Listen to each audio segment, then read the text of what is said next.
Absolutely. All right, cool. So let's jump into it. And that song that we featured was from our one of our regular Summer. I want to pronounce her last name right. I think it's Bingham. Yeah, Summer Bingham. So Summer Bingham, she had an amazing track. We loved that she presented during the listening session. But yeah, so let's get started. Good evening and welcome everyone to Control Camp, a community built for and by independent artists. I'm one of your hosts. Alongside me are my co-hosts Eric Campbell and Steph Fink. And we just want to say thank you for joining us. We host rooms every Wednesday at 5 p.m. Pacific, 8 p.m. Eastern, where we like to interview industry guests and talk about how you can get your music into TV and film. So if you want to get to know more about us and all the resources we have available, just swing over to controlcamp.com. We're one of the fastest growing sync licensing communities here on Clubhouse. And if you haven't already, be sure to tap the greenhouse at the top and follow our club so you're notified on every room we host. We do this all the time.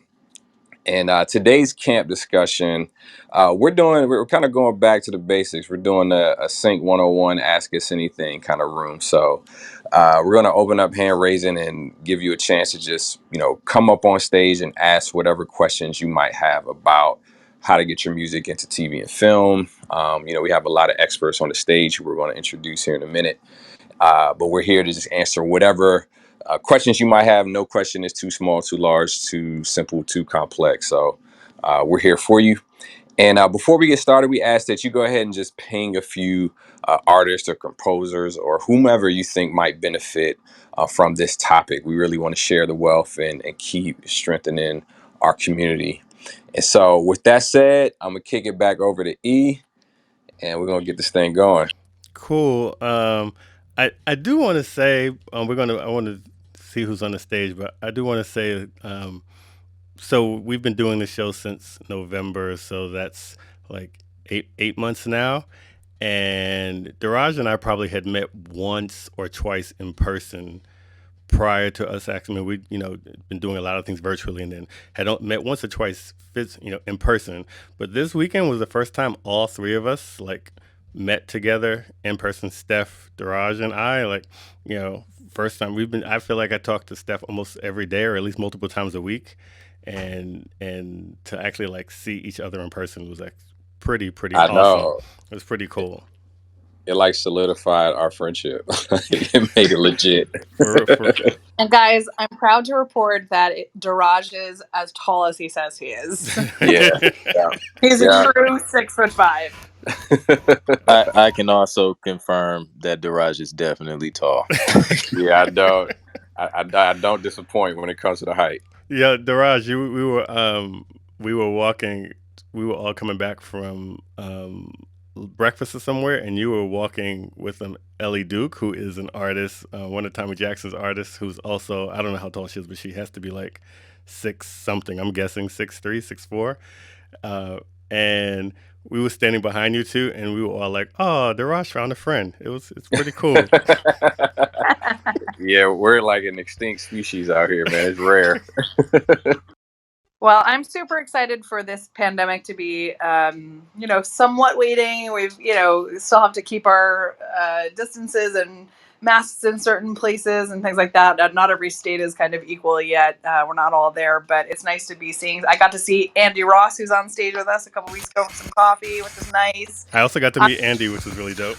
It was beautiful meeting both of you, the legends that are the two of you. Daraj, I haven't seen how tall you are yet, but I hope to soon. I'm envious. I didn't know you guys met up. Dang. And I'm going to stalk Lauren when I'm in New York in a week or two. And Clint, I want to see. Paige, you're here in LA, right? Yep. Let's meet up. All right. Well, welcome to the stage. We love having you guys always. We're pinging a couple more people into the room. But Eric, I think we could get started while I'm going to go silent and ping away. Yep, let's do that. So if let me look and see who's in the audience. So got a good crowd, and I see some regular names, and I see some names that I don't recognize. So what we do every week, we kind of talk about various sync licensing topics, and I guess we don't have anyone's hand raised yet. So let's do this. I want to know who's really, really new here, if you have never heard the word sync licensing, or you're just not quite sure what sync licensing is, can you raise your hand real quick? We're not going to pull you to the stage. We just want to do a quick poll. So raise your hand, and if you've never heard the term sync licensing, or you're unsure about what it is. I want to know what level of what level we need to talk at. If we need to help explain things for people who are brand new, or it looks like nobody's raising their hand, so everyone's kind of familiar with sync licensing, right? No, nobody feels no. Okay, so that's cool. So if you are in and you're just unsure, we do have on our website, which is controlcant.com, there is a Sync 101 page where we have some of the basics in terms of what is sync licensing, which is just writing music that's meant to be synced to pictures. So for films, for television, for video games, for advertisements, for all of the things where if there's a picture involved and music needs to be synced to that, then that's where the term sync and sync licensing came from. It actually came from synchronization, synchronizing your music to picture. And so we've talked numerous times throughout the months that we've been doing this, about the many ways to pitch your music to film. Usually there's a few different processes. You can be associated with a publisher, which has a pitching department. You can pitch your music directly. You can work with a music library, which collects songs and represents those songs to different music supervisors, showrunners, etc.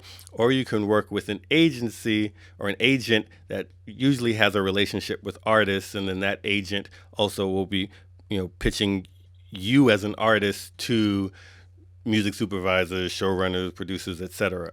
And so, again, if you're any questions or about that, you can see some of our write-ups on our Sync 101 page. But what we want to do today is really a no holds barred. Any questions from beginner to advanced, whatever. If there's any questions at all, I want you to feel free to kind of raise your hand. And then while we're doing that, let's do a quick poll and say hi to some of the guests on our stage. And when I call you, just give us most of you have been here before, but still give us a quick 30-second intro in terms of who you are. And let's start with Andy. Hi, well, again, good to be here. Thanks for inviting me up. I'm a music supervisor, mainly indie movies, between sort of $1 and $15 million. And I also do TV shows when possible, because I love those. They're slightly different. And I love all kinds of music, and nothing I love more than getting unsigned bands into films and TV shows. So that's the skinny on me. Nice to have you here, Andy, as always. And Lauren, tell us about you. Hi, Eric, Diraj, Steph, Andy, Clint, Paige, and everyone. I'm Lauren. I'm actually in LA this week, but I'm based in New York, and I'm the director of music and media licensing at Showtime Networks.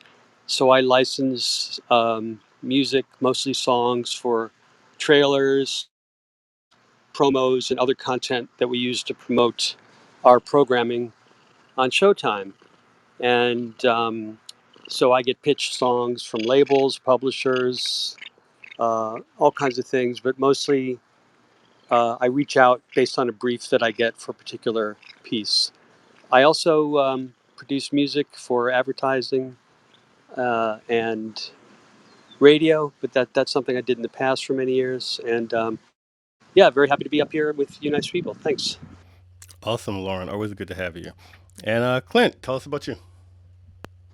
Hey guys, what's up? Paige, Lauren, Andy, Steph, Diraj, and Eric. Good to be here with you guys again, hanging out. I'm a producer, composer based in Atlanta, specializing in creating music and songs for TV and film, as well as help producers kind of navigate and get started and getting their music placed in TV and film as well.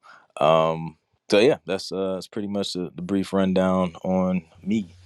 Awesome. Always good to have you, bro. Paige, how you doing? Tell us about you. Hey, everybody. Good to be here again. Glad we're back this week. Just My name's Paige. I work for a company called Ghostwriter Music. We mainly do a bunch of customs for trailers and ads and in-show pieces, whatever people need. And we also have a catalog that kind of we act as a publisher for our catalog and pitch to people like Lauren and Andy. And yeah, that's basically the rundown of me. Awesome, awesome. Welcome again. All right, we got some people in the queue. Let's pull up. I think Quentin first, and Q. So what's going on, Q? What is up? I'm gonna echo what y'all said. It was so cool to meet y'all at Durango last weekend. Yes, the Raj is as tall as they say he is.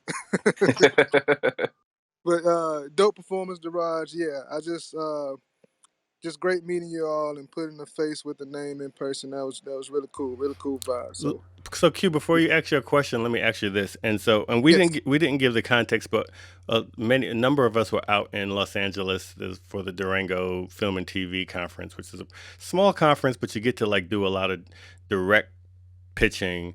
hmm And this was my second time going. It's Daraj's second time going, but for many of you, I think it was like 5 or 6 at least that I see in the room who were actually there. I feel like this might have been your first time doing a direct pitch, and we've talked about direct pitching in this room. So was this your first time, Q, like directly pitching your music to a supervisor? it was first time at Durango, first time pitching directly to a supervisor. So what did you come away with any takeaways? Just kind of from, I mean, everything up till that point had been kind of theoretical, like this is kind of what you do, how you present it. What did you come away with that, like any lessons learned or just insights? Um, Kind of something that I have been taught doing other pitches, but it was really it really holds true, and that is just kind of have your elevator pitch ready. The music was the music, but the pitch was something else. And so being prepared, and I'm not gonna lie, I didn't really have a pitch prepared, but because most of the pitch was music, and you just kind of told a little bit about yourself as I went along.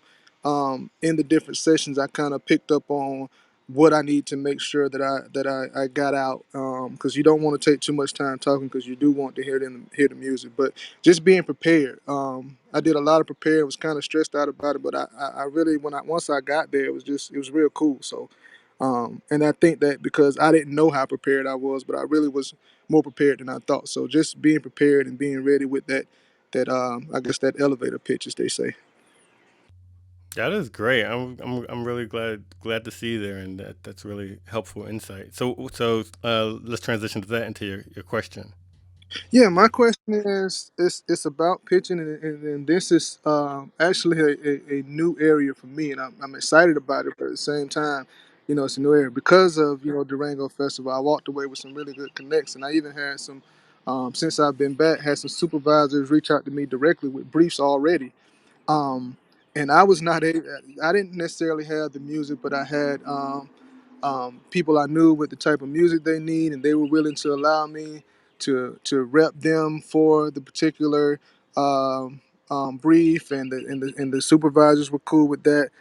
So I guess my question is, I feel like I'm moving into new territory.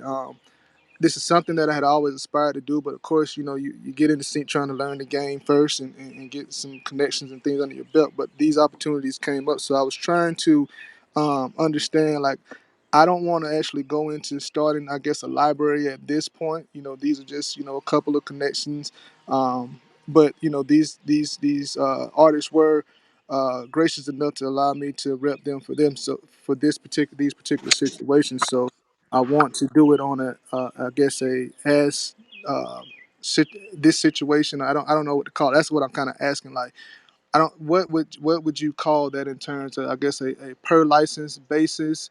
And I want to get your feedback on that, because I know some of you run libraries, some of you deal with a lot of libraries, and again, I'm not a full library, but along with having my music, I do have the opportunity to finally rep some of the talented people I know. So just wanted your feedback on, if I want to start off as just do it as a per license, what would that language be, or what do you call that? And what do you think about that? Good question. Anybody want to to talk about that in terms of just? I see you flashing, Steph. So I'll just go to you. Yeah, I can take that. So it would be an as needed sync rep agreement.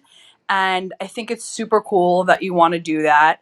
The only thing I would caution against is, or not against, I would just caution you to make sure that you do is when you represent someone else, you're warranting to the person that you're saying, I represent this person to, that you have everything that you possibly need legally and otherwise, and you become responsible for them. So if that person does something they're not supposed to be doing, like for example used as a sample, that's going to come back on you. That's just an easy, we hope by this time, especially in this room, that people are smart enough not to do that, but you never ever know. And again, it's just an easy example of something that somebody can do.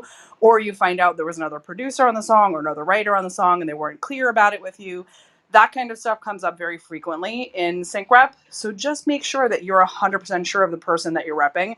Make sure that you have an actual sync rep agreement with them, and you can do a one-off agreement with them. You don't have to do a big library deal or anything else. You just say, I'm me, you're you, you're licensing it to us, you're giving us the opportunity to represent this, in the marketplace, and we have the right to sign on your behalf. It's, you know, a very serious legal thing. And especially if you're representing it for advertising or other things like that, if you don't have what's called E&O insurance, errors and omissions insurance, that could be a real big deal too. Because again, if somebody misrepresents something that they're sending to you and you send it out to someone else, it actually liability wise can fall on them. So what I actually recommend you doing is work out a deal, if it's just a handful of friends, where you could get a finder's fee and you can bring people and make the connection for them and let them be responsible for their own, deal if you can. And if you need to do a sync rep, then do it. Hopefully that makes sense. Yes, that does. That's excellent advice. That finder's fee thing, because like I'm like you. Anything that I know I have to have, I've been kind of adamant about. One-stop agreements and all the clearance and letting them know. What we need in place for me to even before I can even send it. But I do like the idea of the finder's fee type of deal.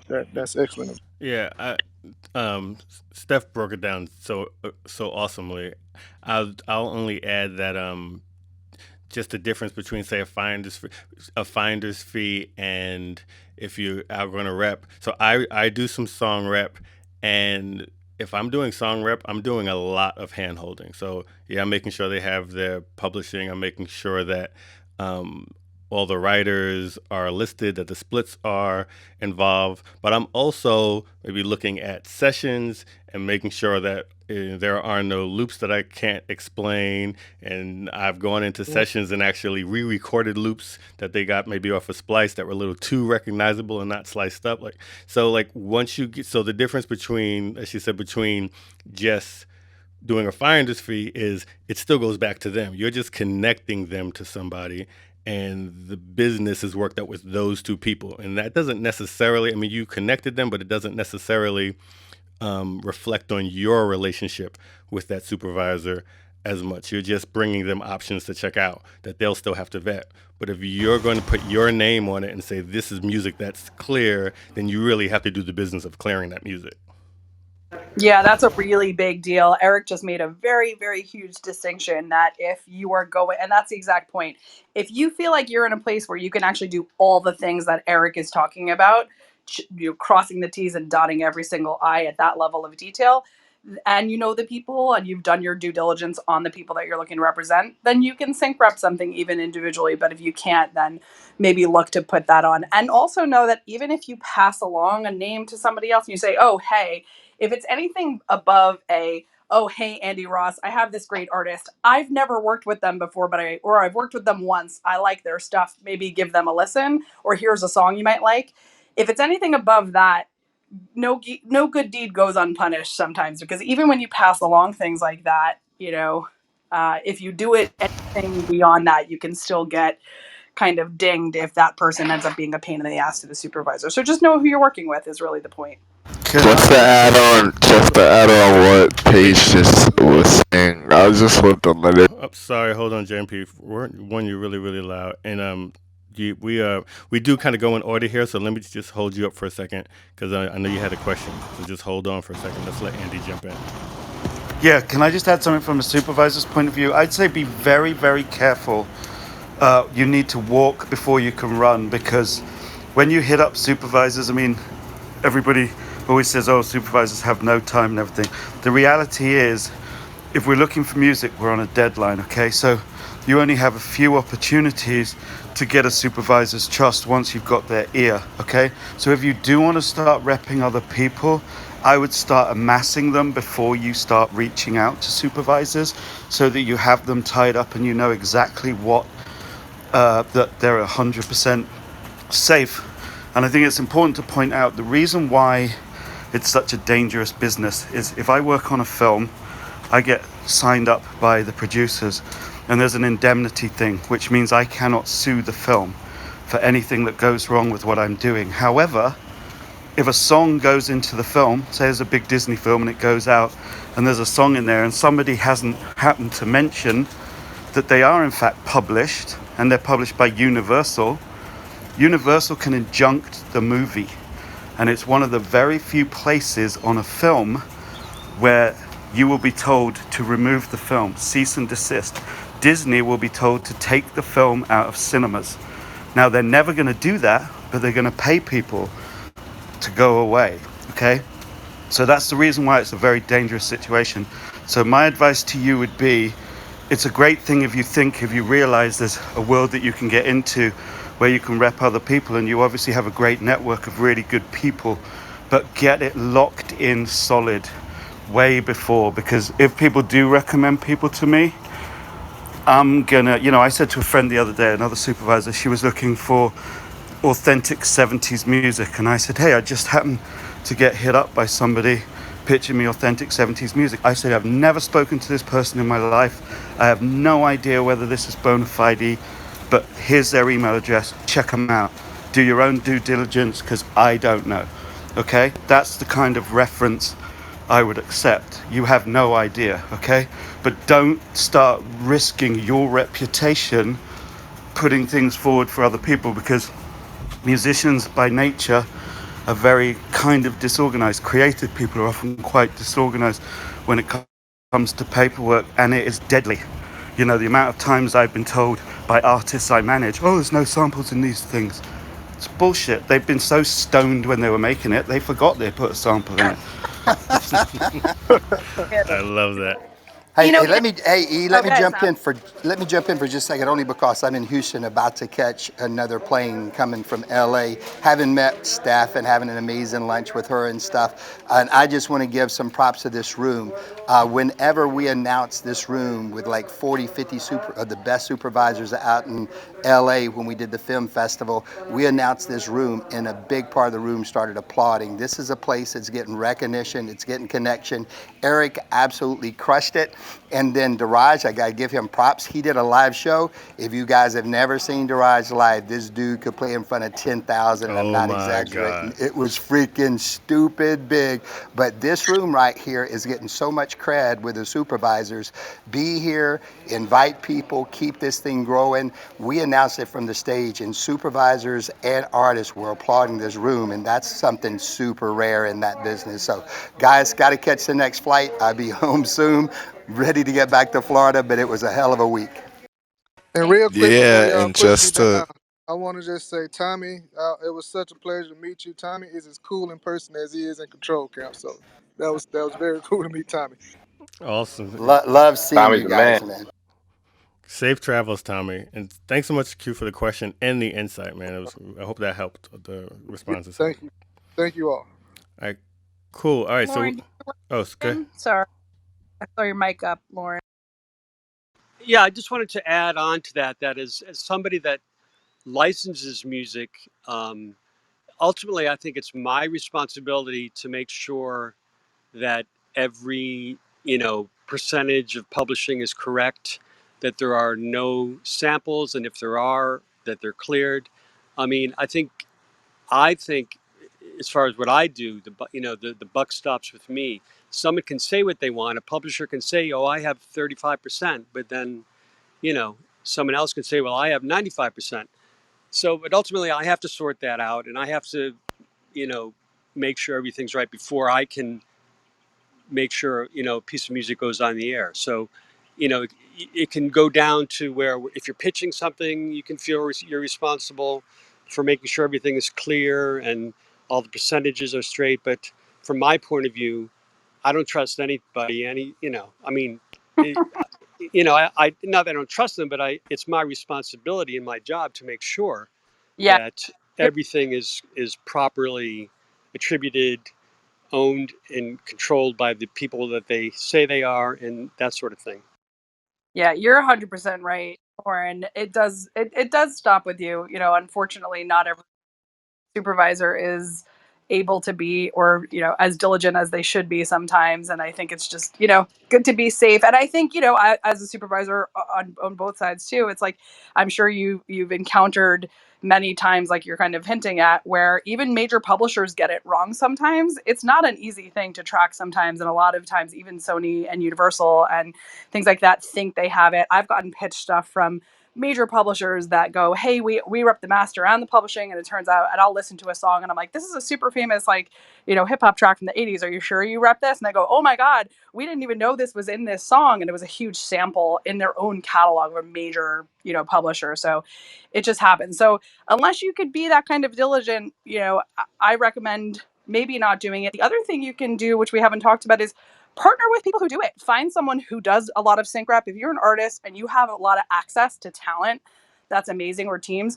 Talk to other people who do it and say, hey, I'd like to be a conduit to really great talent for you, but I don't want to be kind of the admin on this stuff. Can you help me out? Can I do these, sync reps or things through your company? There's lots of people who really welcome that opportunity, especially if you're bringing women and BIPOC creators, especially. Such good insight from all of you. That's really cool. All right. 42 to Don Clay. What's going on? You got a question about sync licensing? Oh, 42, you there? Going once. We're going to have to put you back in the audience. Going twice. Are you muted? All right. If you are muted, just raise your hand and come back up. All right. Now we got Jarrett. What's going on, Jarrett? Jarrett. Greetings, everybody. How's it going, man? You got pretty good. It's going good. On my way to the store. What's going on? You got a question? Now I was just gonna kind of like go ahead on with I think it was Lauren that spoke about like just not trusting people and just having that thing, because I've been on certain projects and people were like, make sure you don't have your music on like soundbetter.com or on Instagram or something like that, and you would think like, oh yeah, it's this is original. There's no, it's not uploaded online, but you got to make sure like 2 or 3 or 4 times, just check. Don't trust yourself, just check and make sure, because it's been a situation where, oh yeah, there's nothing online, and somebody had something online on SoundBetter with a whole music video, and so it like the opportunity got canceled. So we just want to make sure whoever's listening to make sure that stuff is not anywhere else if they want original music, because you'll miss your opportunity for that. But I guess if they say unreleased, I want to just clarify that language, because it can be original music and be released, and there's lots of people who would have no problem with it. I think it's the specific opportunities that say we want something that's not released, not available anywhere. And I mean, just from the other polling the people on the stage, what percentage of stuff have you seen that's actually like that, where they don't want that music? It's not bespoke music, but they want a song, that has never been put anywhere. Do you see who sees those kind of requests a lot? You want to expand? I see them a lot. I see them rarely. I think in commercials it's the only place, and maybe some TV shows, but I haven't seen them anywhere very often. Those are the 2 places I see them most, Andy. That's right. I see them a lot for ads, and then I see them, and also in ads, there's a lot of carve outs, and Lauren could probably really speak to this in terms of exclusions. Let's say you do we had a Nike commercial. Our music now cannot be used for Adidas for 2 years, or anything in sneakers or shoes, or sometimes it's as big as fashion or footwear. But Lauren, do you want to speak to kind of exclusivities? We haven't really talked about that in this room. Well, sure, I'll talk about exclusivity, but I'd just like to maybe restate my previous comment about trust. I would just like to say that regardless of who claims what they own, own or represent, I still need to do my due diligence and double check that. I think that sounds better than not trust anybody. But so regardless of, if you're a big publisher, you're an independent publisher, you're a big record label, you're a small record label, you say you have something, I still have to do my due diligence and double check to make sure that's correct. So I Well, think that might well be a little said, nicer. Lauren. So with regards to exclusivity, it's something that is not exercised that often because it quadruples the price of a sync. Because you're if you want to be exclusive for all sneakers or for all soft drinks or all energy drinks or all automobiles, they're big categories, and very rarely have I had the opportunity to license things in exclusivity. Sometimes for a short period of time, for a window of time, but the cost just becomes prohibitive to make to buy out a category. Basically, is what you're doing. Very cool. Jared, is that helpful? Yeah, definitely the clarification. Thank you. Cool, and thanks for the question and the Yeah, and comment. Jared, I would also say, when it comes to briefs, like Eric kind of mentioned, just to sum this whole thing up, all briefs usually will say, we want something original, we want something bespoke, or we want something that has not been released yet. And usually people are getting a lot more clear about those things. And if you're ever uncertain, just ask. Awesome. Cool. All right, let's continue on. D888. Good evening. Well, good morning from London. Good evening to where you guys are. Hi, Derek, Jared, Durad, Steph, Tommy. Hi. Hey, And how do you pronounce your name? Great senior. It's Dele, so Dele. Dele, Thank you. but I Yeah. like to yeah. Right. So I Super have the cool dude. question. Sorry. He was. Said a really good guy. Yeah. So I'm taking it back to basics in terms of production and the use of samples in production, especially for sync. Say you use a subscriber based like Splice, but I know you Splice definitely. I wouldn't use Splice anyway. I tend to use Loop Cloud. But assuming the production is 5% the sample and you got 95% original work, and you put that forward, how and it's used beyond recognition, so the sample is not recognized. Um, is that okay? Because every time I think of the sync space and doing stuff for sync, I'm like, you cannot use any samples at all in the production. That's how it always comes across to me. Well, even in this room, throughout the times we've asked, depending on the person you ask, you might get a different answer. There are some supervisors who've come on this stage and said, if you use Splice or if you use this, I'm not going to use your music.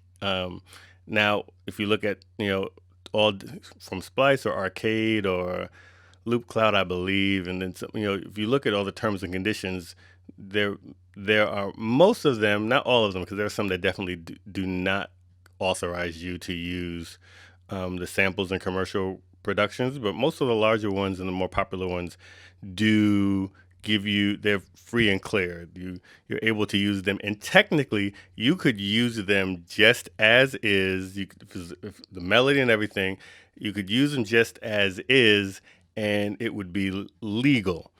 Here comes the problem. The reason why it's a problem. There's a couple of reasons why it's a problem. One, there's just this is an industry that's very lawsuit scary.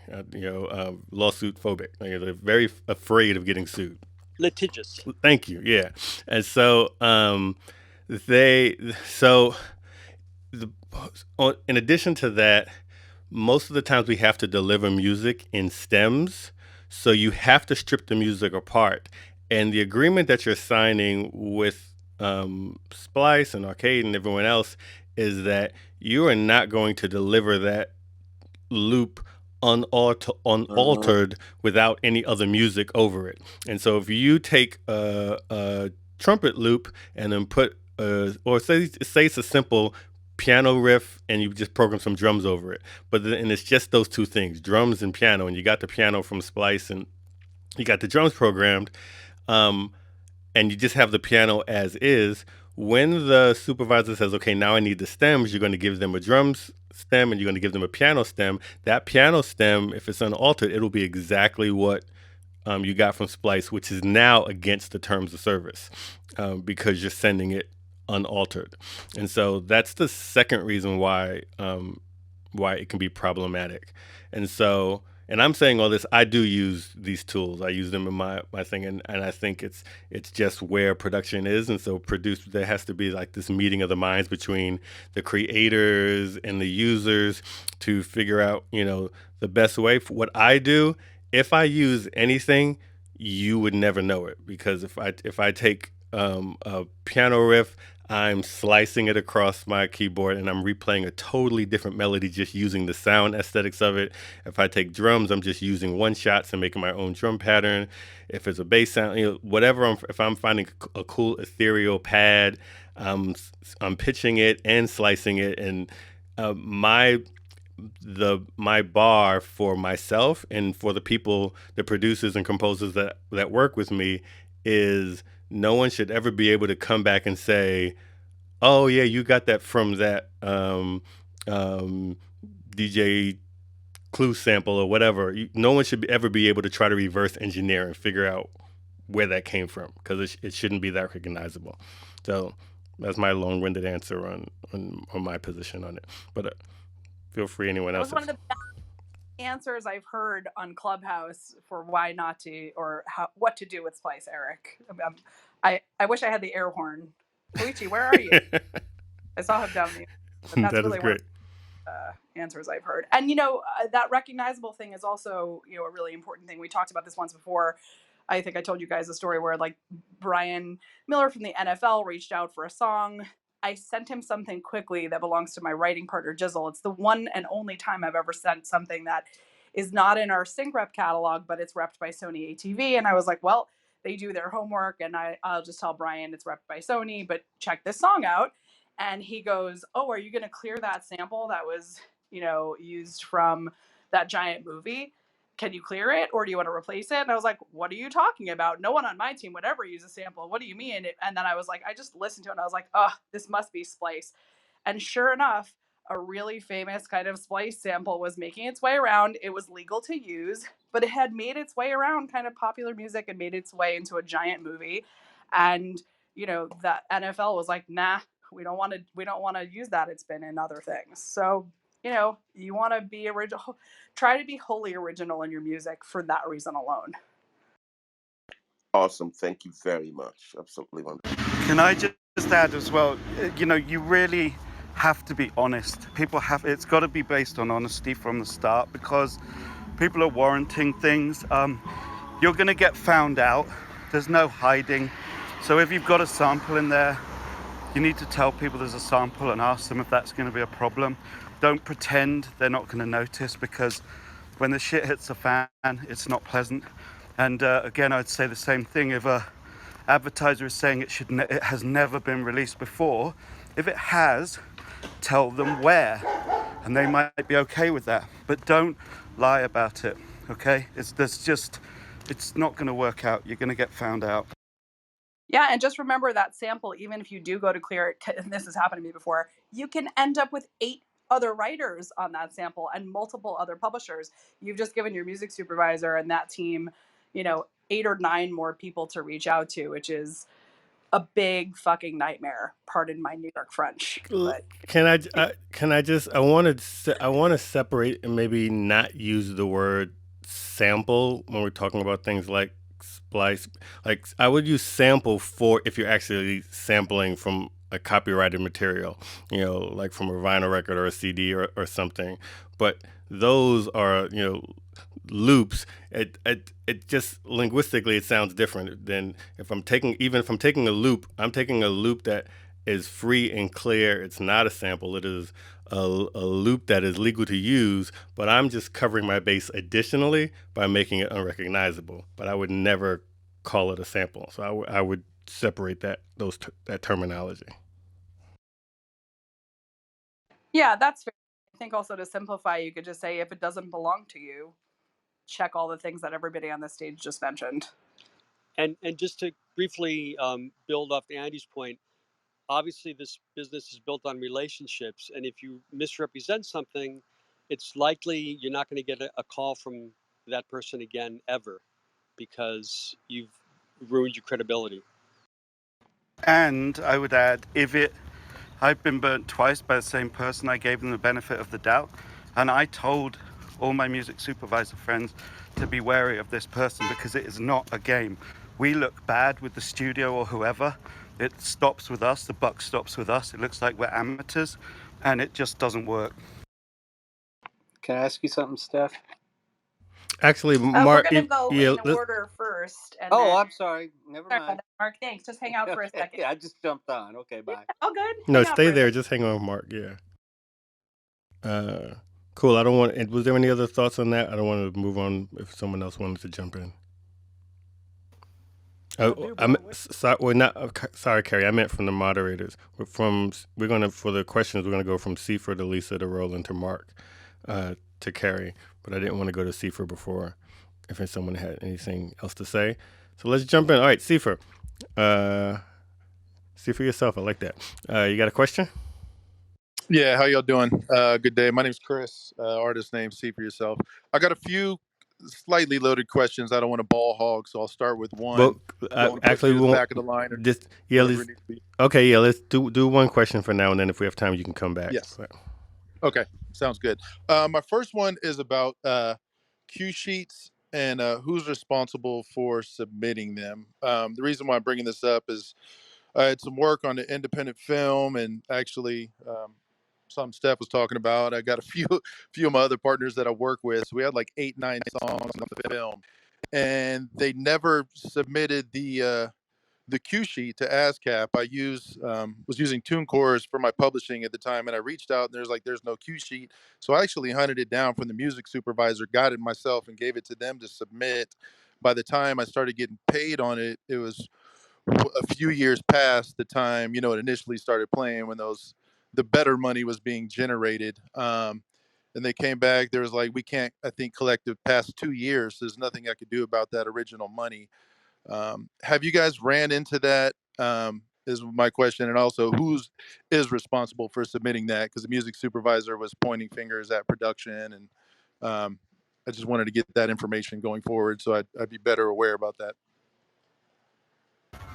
I'm happy to take this. On a film, it's the producer's job. I never trust the producers to do it because they usually don't. So I always submit it, but I'm always happy to give it to artists. So I would say, Lauren may have a problem with this because it's technically proprietary information, but if a musician asked me for the cue sheet, I would tell them if I'd submitted it, and if I'd submitted it, I wouldn't give it to them.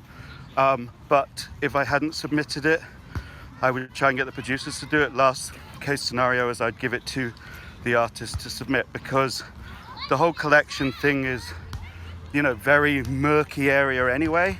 And I bust my balls to make sure that I get the information and the PRO numbers of every musician on the cue sheet. Sometimes they don't even want that information. I try and fight for the number to be on there so that it's going to the musician and the publisher. But I think that as soon as the film's out, within 3 or 4 months, you should check that it's up with your PRO, and if it's not, you should hound everybody. But it is supposedly the producer's job. Sometimes ASCAP and BMI will say you can't submit it, you're not the producer, but it's your right to make sure that you're getting paid. I'm going to wear my film producer hat for a second and say that it's actually the distributor's job to do that, depending on what film you're working on. It's the producer's job to make sure that the distribution company or the people that you're working with actually submit it.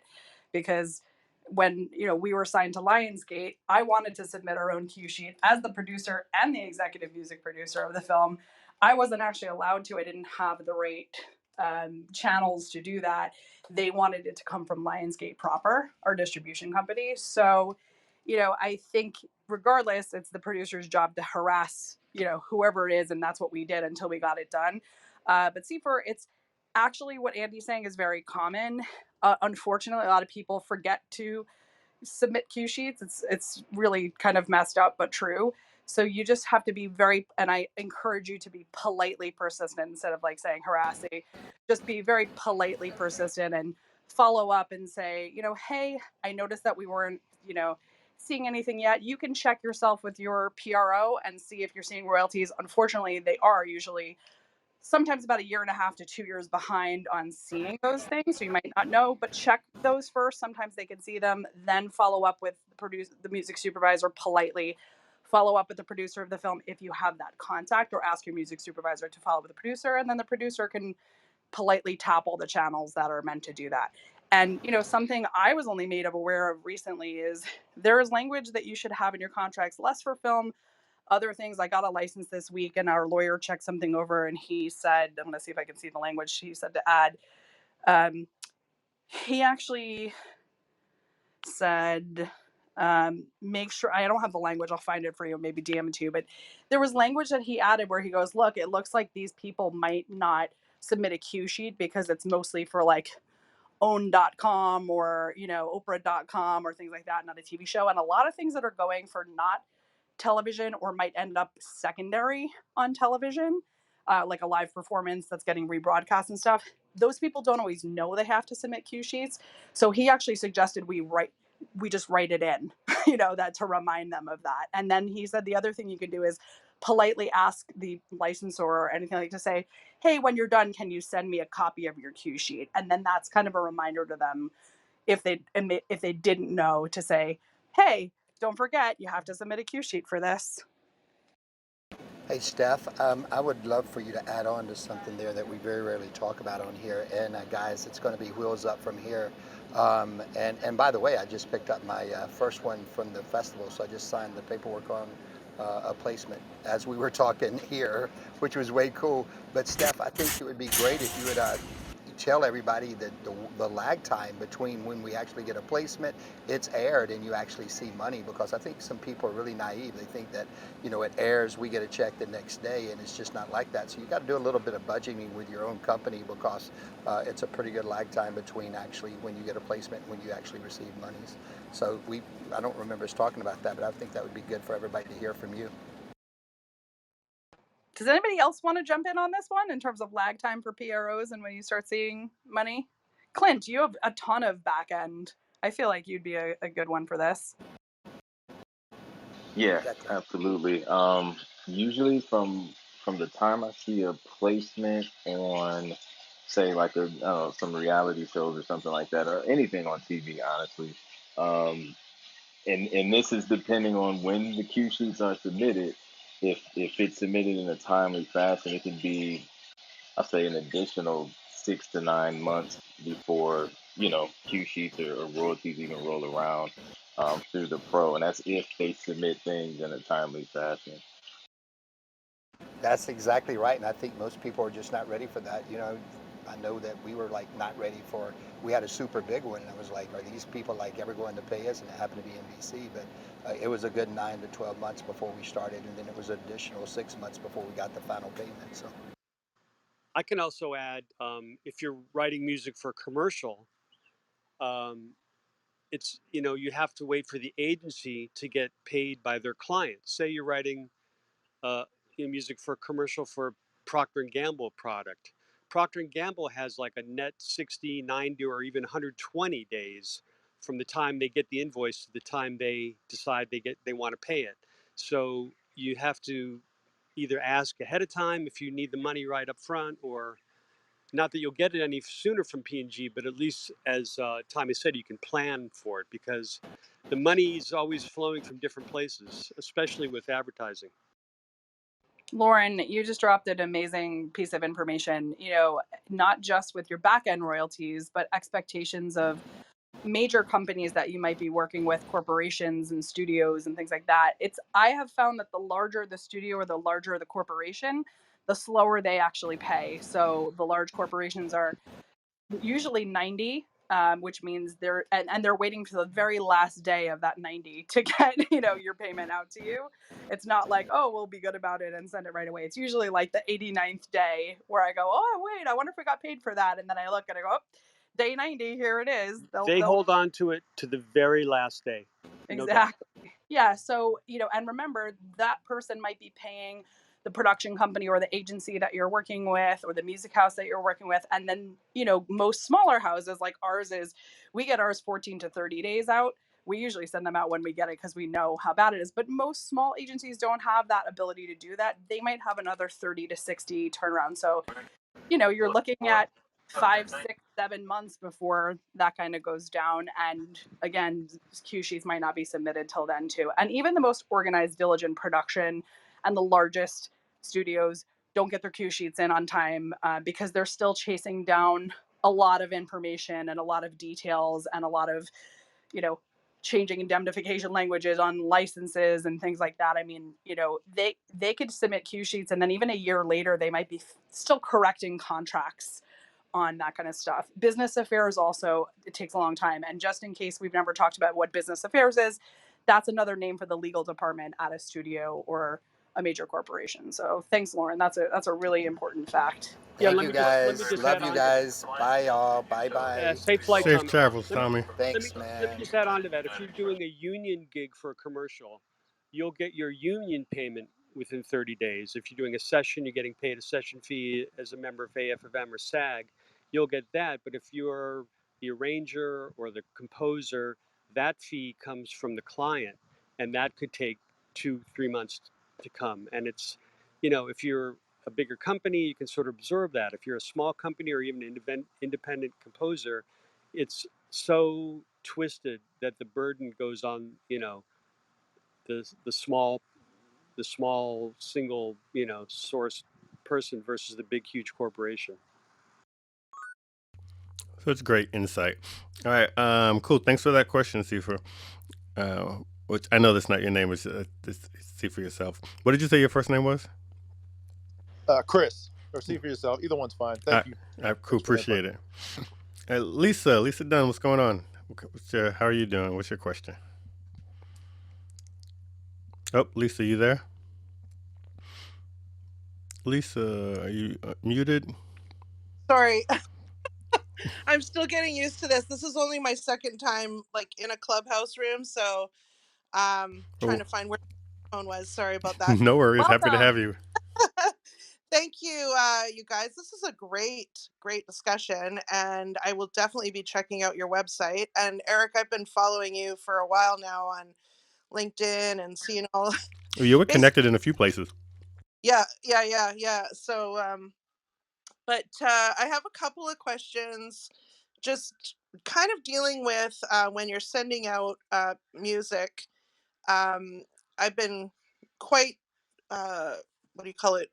focused on getting all my metadata straight and everything. Is it helpful to have a one-stop agreement between the co-writers, if say there's just another writer and yourself, added to your disco link up front to show that it is in fact one stop, or is it just kind of better just to wait till they want your song, or if they use your song in the long run?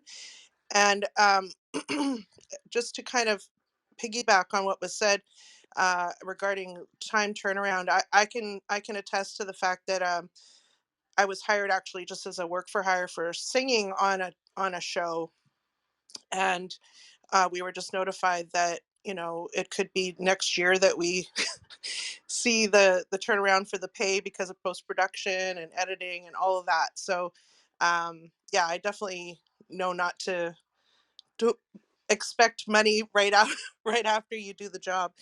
But yeah, if you could answer that about the one-stop agreement, if that's better to have kind of embedded into your disco link for your songs, and how important is it to have a TV mix? I typically have 3 masters, the full master, instrumental, and a cappella when I get them mastered.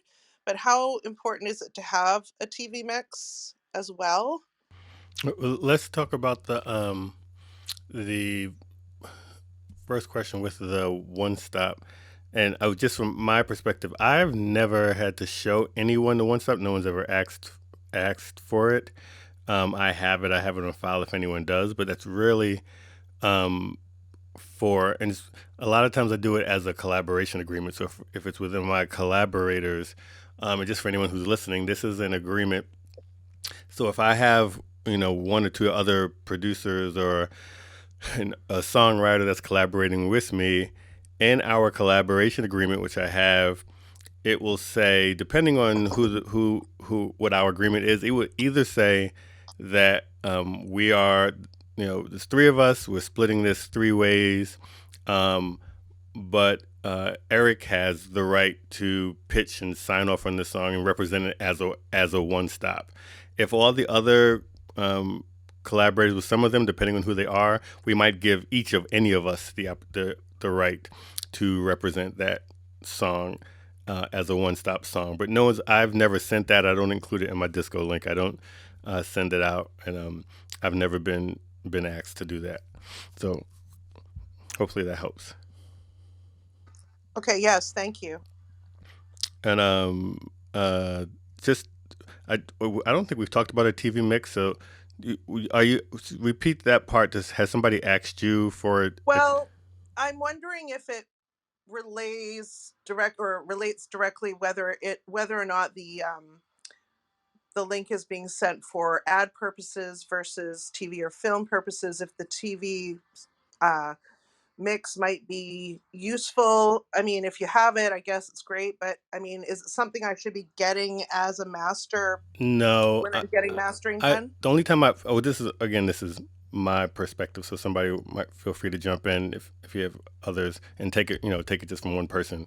But the only time I've seen that is one, if it's you're doing just instrumentals. We're not talking about songs. And if that's the case, then if you're going through a library, most libraries have their own specific requirements, so that when you turn it into the library, they're going to tell you, I need a full mix, I need some alt mixes, and here are the types of alt mixes, but there's no standard. That's every music library I've worked with has their own unique requirements, and I have to just listen to that person and give them what they want. But when it's in terms of my own self pitching for ads or the supervisors, normally I just do a full mix.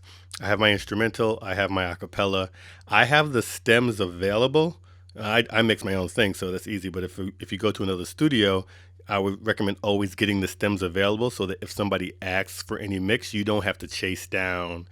If someone says, give me a bass drum vocal mix, you don't have to then chase down a studio engineer or a producer and try to find all those things. You can make it on your own. I'm sorry. Can you define what you mean by a TV mix? That's what I was going to do. Wait, Wait. Can I clarify something? Let me clarify for the room.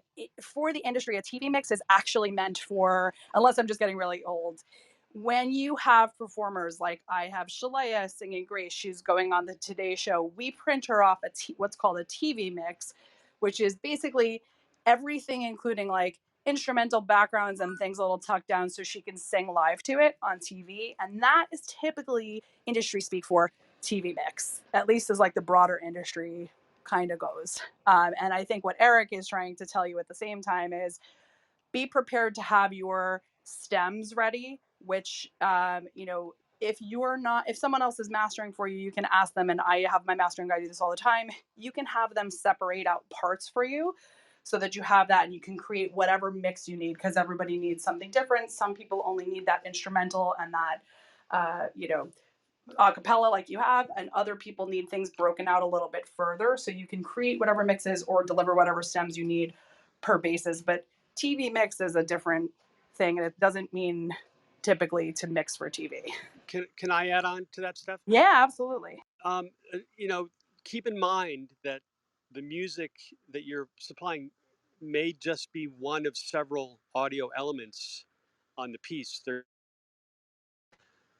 sound from if it's a trailer or promo, it could be sound from the film. There could be additional sound design or sound effects. There could be a voiceover. So, if you're providing a mix where the voice is popping out, that may or may not work in the big picture. It might be nice to have, but there's often many other things happening audio-wise in a promo or commercial. Thank you both for clarifying that. That's why we Yeah, keep other thank people on you. stage. I basically, yeah, I figured the most editing choices were in the instrumental, a cappella, and the full, and then that would give them the most choices possible for editing with dialogue or something. But we always do have the stems available, and I put that kind of in my playlist message so that they know the stems and the alt mixes are available if they want them. Awesome, Thank awesome. time. Thank you, Lisa. All right, let's switch over to before we have a few people on stage, but let's go to Daraj for a reset. Yeah, absolutely. I like that conversation too. I like that Lisa has brought that up. I think it's really vital to just be prepared at the end of the day. I think is a good takeaway with that. But anyway, let's kind of just do a bit of a reset here. Good evening and welcome everyone to Control Camp. We're a community built for and by independent artists. I'm one of your hosts, Raj. Alongside me are my co-hosts, Eric Campbell and Steph Fink. We appreciate you joining us. We host rooms every Wednesday at 5 p.m. Pacific and 8 p.m. Eastern, where we like to interview industry guests and talk about how you can get your music into TV film. And so to get to know a little bit more about us and all the resources that we have available for you, swing over to controlcamp.com. And we are also one of the fastest growing sync licensing communities here on Clubhouse. And if you haven't already, be sure to tap the greenhouse at the top and follow our club just to be notified for every new room that we host. Today's camp, we've been digging into just an Ask Us Anything. It's a Sync 101. We're going back to basics. And really, we're kind of just covering a range, whatever questions you have in regards to how to get your music in TV and film. No question is too small, too large, too simple, too complex. So come one, come all. We're here for you. Have a full stage of industry guests and experts and all the like. So we're here for you. We have hand raising open. So go ahead and raise your hand if you have a question. And just to let everybody know, there is a members only after party after tonight's room. So make sure you're following the camp to hang out, and you'll see it appear in your hallway after this room is completed. So you got to make sure you're following us. And then lastly, we just wanted to remind you that we have our listening sessions where we like to listen and give feedback to your songs for sync. And so if you'd like to have your songs reviewed, swing over to controlcamp.com and you can submit right there at the top and join us every other Saturday at 1 p.m. Pacific and 4 p.m. Eastern Standard. And I believe, are we doing one this Saturday? Yep, this Eric? Saturday. Okay, yeah. So we got it this Saturday. So make sure you tap in with us if you want to have your songs reviewed. Yeah. So with that said, we're going to get back to tonight's talk. Awesome. Oh, I see you, Steph.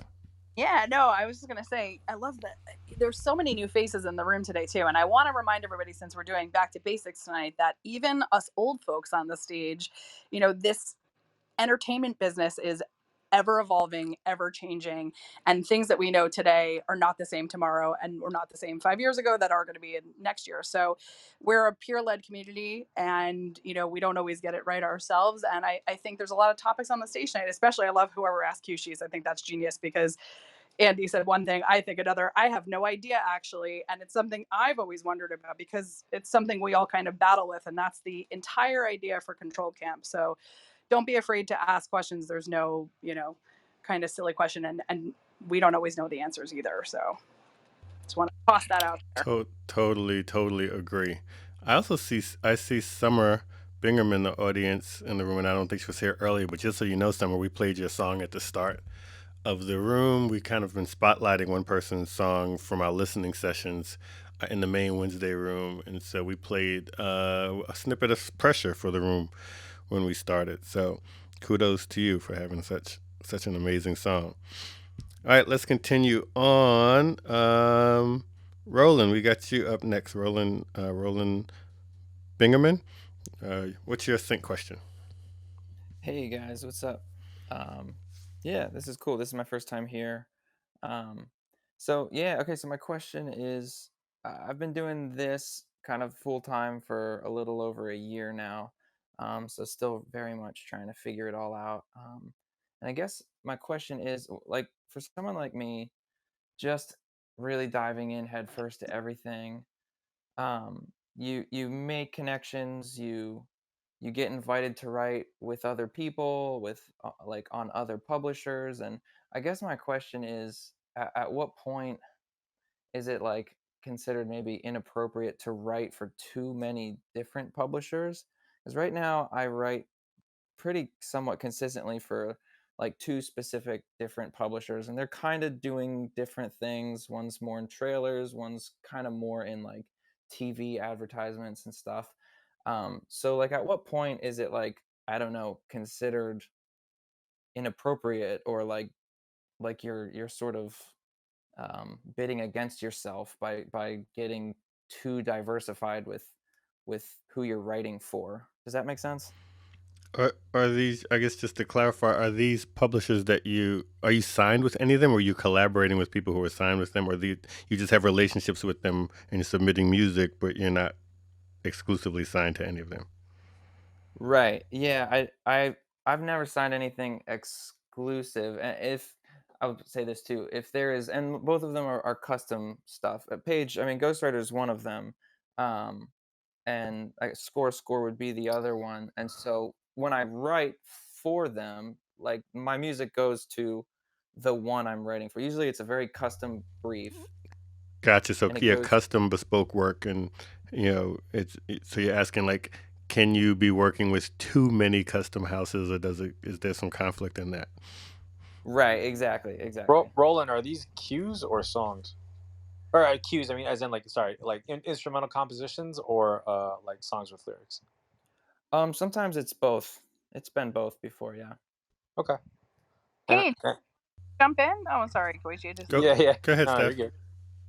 I was just going to see if Paige had any insights, since she is over at Ghostwriters, if you guys ever feel like it works against anybody to, work for more than one music house or more than one publisher.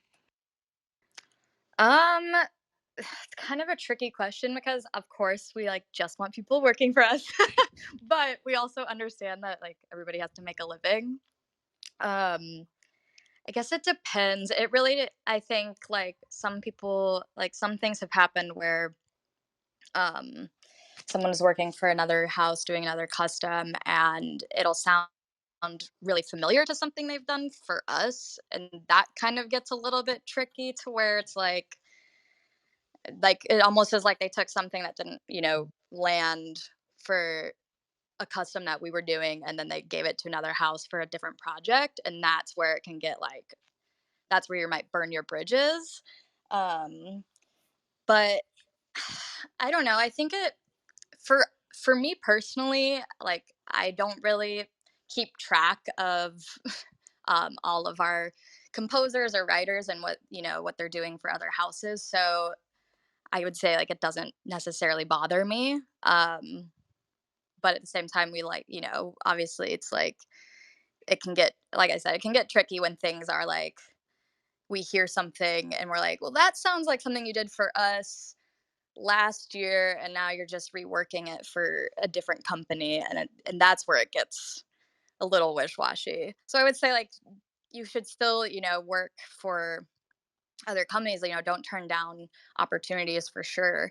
But it's yeah. I mean, it's just there's a thin line, and it just comes down to like honesty and relationships with who you're working with, and just being open. Like, hey, I had this. Like, if something didn't work for us, like contacting us and being like, hey, can I, work with this somewhere else, or what, just being open in conversation and open in communication. I think that's really where it's at, because again, we don't we know you got to pay the bills, and there's a lot of different companies and a lot of different opportunities, and most of the time you're not signed to us specifically, so we know that you're working with other companies, if that makes sense. That makes a ton of sense, Paige. Thank you for that. And Paige, just said something I want to highlight. It comes down to trust and communication.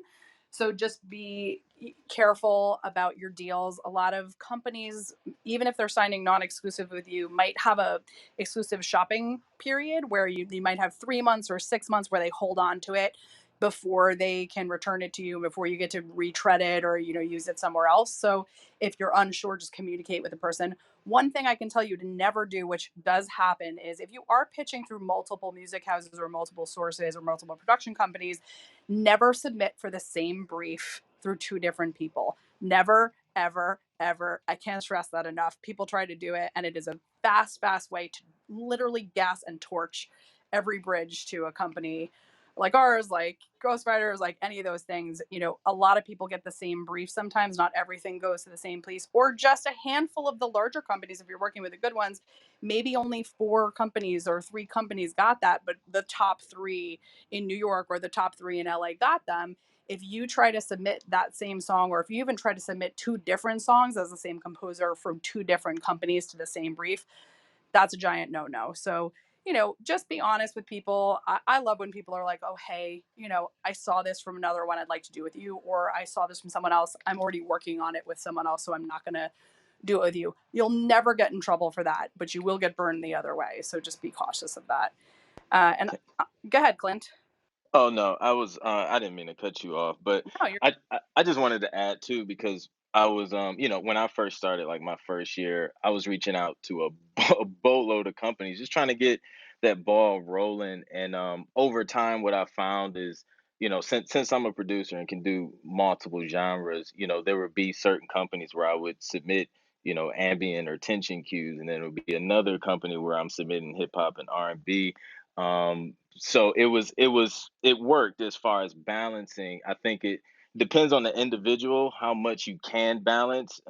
You'll kind of develop relationships and get closer with certain publishers. One thing I would keep in mind is just, if you ever commit to a project, and you give, a publisher or a company your word that you're going to come through, just making sure other briefs aren't interfering and that you're still able to keep your word and meet those deadlines.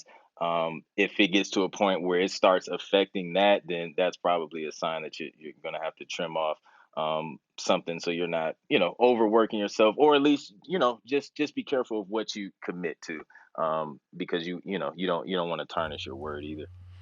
Very good point. And so we're talking about a couple things that I want to say for the room. So if you're working a lot with libraries, there are lots of libraries out there, and like Clint says, a lot of them have their thing. Some are looking for ambient work, some are looking for straight hip hop and doing different collections at different times. There's nothing wrong with working with 10, 20, or 30 of them, and working within their deadlines. You juggle as much as you can juggle, as long as you can juggle it well. But I want to differentiate that from the bespoke custom houses where it goes a little to more. It's a more sensitive relationship, and a lot of them are bidding sometimes on the same projects or working with some of the same clients, and so you have to be more mindful in your dealings, and just like Steph said, just being more straight up in your relationships, because it's a relationship thing, not just a music thing, and so you want to manage that. Right. well said, Eric. I also, I think you've all heard me say this before. I like to be publisher agnostic. I work with a lot of different publishers and a lot of different. I don't work with a lot of different music houses because we are one, but I do work with Sony ATV or Wise or different publishers who allow us to do that. If you are allowed to, and you can keep a good, respectful relationship with that, where you can do one-off songs with publishers or companies. What I like to encourage is let them sign it as an exclusive song, so at least they have some exclusivity there. So you can do a little bit of column A, a little bit of column B. If you can do a little bit of exclusivity without having to lock yourself into a big deal, and you're allowed to do that, that's a cool thing too. But also be warned that there does come, like Eric said, a certain point where if you're doing that with too many people, especially if they're starting to land you big stuff, most of them will turn around and say, well, look, you're getting more popular yourself because we got you this placement or something. It's time you need to come in house. So again, just keep those dialogues open with the people, and keep that respectful. And I usually, a lot of people hit me offline about this. I probably have this conversation 2 or 3 weeks in terms of signing exclusive deals, or people saying, hey, what do I do? I got offered this deal. I got an advance. I didn't get an advance. What should I do? I say, if you can maintain your independence for as long as you can, and if you can afford to do that, keep it. Just be really respectful of the relationships, and then just know that if it gets to the point where someone really is adding a lot of value to you, then you entertain that conversation respectfully. Very dope. Very dope. All right. So we're going to continue on. As you've noticed, we've started moving people back to the audience after the question because we've got 40 minutes left, so we want to keep things moving. So after you ask your question, we'll put you back in the audience and then we'll answer it. All questions are allowed, but we're going to do one question only. Please, no follow-up, just the one question. And a shout out to Koichi, who's on stage. What's going on, bro? How are you doing? I'm good, bro. Sorry, I was on a call with On, who is Twee's manager from the AAPI month room that we had not too long ago. So we were just wrapping up a call, and I was like, all right, I gotta go jump into control camp. So I'm here. No, good to have you here. Let me just say too, I got this link with Koichi this weekend also while I was in LA, and I feel special because who else is in the room? I see Herman here, and Jess Rawadi's not here, but I guess if you're from LA, you'll understand how special this is. But 3 people who all live on the east side of LA came over to the west side to see me and hang out, and I just felt like, wow, that's like pretty huge. So I was honored. Was that the first time they'd ever been to the west side? Not at all. But yeah, I definitely had a laugh when I was like, wait, did we all just come from the east side? We could have carpooled. That is funny. So cool. Good to have you, bro. All right. Cheers, man. Mark, what's going on, Mark? Hey guys, what's up? It's good to see you guys. Good to see you too. You got a sync question? I sure do. I wanted to circle back to that the sample thing, because I get very confused with that topic, and the reason I would never bring it up again, but except that I was on a sync thing the other day where we were pitching songs, and there was a bunch of different supervisors, and it was a paid thing, so you can do your thing.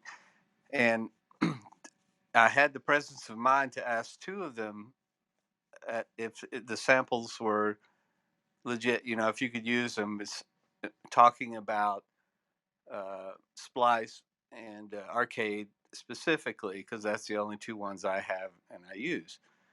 And I said, almost every time I get on Clubhouse, somebody says, do not ever use a sample unless you change it or something. And I say, well, okay, so those guys are out to lunch when they say it's okay. On their front page, they say these are totally cleared, right? And they said they are cleared, and absolutely. These 2 guys, who I have much respect for, said you can use anything from those 2 companies, and he mentioned a couple other ones, and not worry about it. So stop worrying about it. And then I got on here, and now I start worried about it again. I think know what to think. If you're looking for a solid answer, you're not going to get one. I purposefully. That's probably the problem. I'm hoping. Whenever I hear "don't worry about it," I start worrying about it. And I preface my statement with, you've already heard multiple different versions, and you're going to continue to hear that. This industry is not, what's the word? Homogenous. Is not, we don't have. There's no set guide, and if this it's a small industry, but there's a lot of things that are still being figured out. Like Steph always says, it's constantly evolving. Splice and all these things are relatively new in terms of from the supervisor perspective, and just like the thing with microsyncs is like that's relatively new to a lot of people, and so you've got to just take all this information, process it, listen to what's being said, and make the decision that feels right to you. Can I just say, when there's samples involved and things like that, it often comes down to who's indemnifying who. If I'm going to license something and if there's a sample, am I being indemnified from any potential claims from any writer or label that contains that sample? And I still want to. I don't know if maybe I use the word too, but I also do want to be cautious about using the word sample, and maybe still distinguish samples from loops because I think loops you're talking about. we're really talking Okay. about loops. Yeah. Yeah, but I think it's a good distinction to always say kind of what we said before to wrap that up, which is if it is a piece of music, an individual sound to any piece of recorded music, whether it's on a site or you get it from somewhere else, whether it's a sample, whether it's a loop, if you didn't make it, make sure you're reading the contract or license agreement that allows you to use it, because all of them on all the different sites are different. And I have looked at all of them. And some of them within the sites get even more confusing because, as Eric was saying before, within certain sites, they might say, hey, you can use this for whatever you want up to a certain threshold of license for commercial use. Even it could be like under $100,000, under $1 million, under this or under these terms, worldwide, not worldwide, whatever it is. Every single one of them is going to be different. So if you didn't create it as an original piece of work yourself and you are going to take one small piece or one big piece or whatever piece of that music is, it all comes down to, do you have the rights to it? Read the contract, read the agreement, read the license. It's different for everything. And I would add to that, it's down to, you might be able to put it on a track and release the track and put it up on Spotify and everything and do that and everything. But if you're going for a synchronization license, licensing it into a film, that is a different use and you could have troubles with that. So I would suggest, if you're getting music from Splice, say to them, I want to pitch this to film and TV.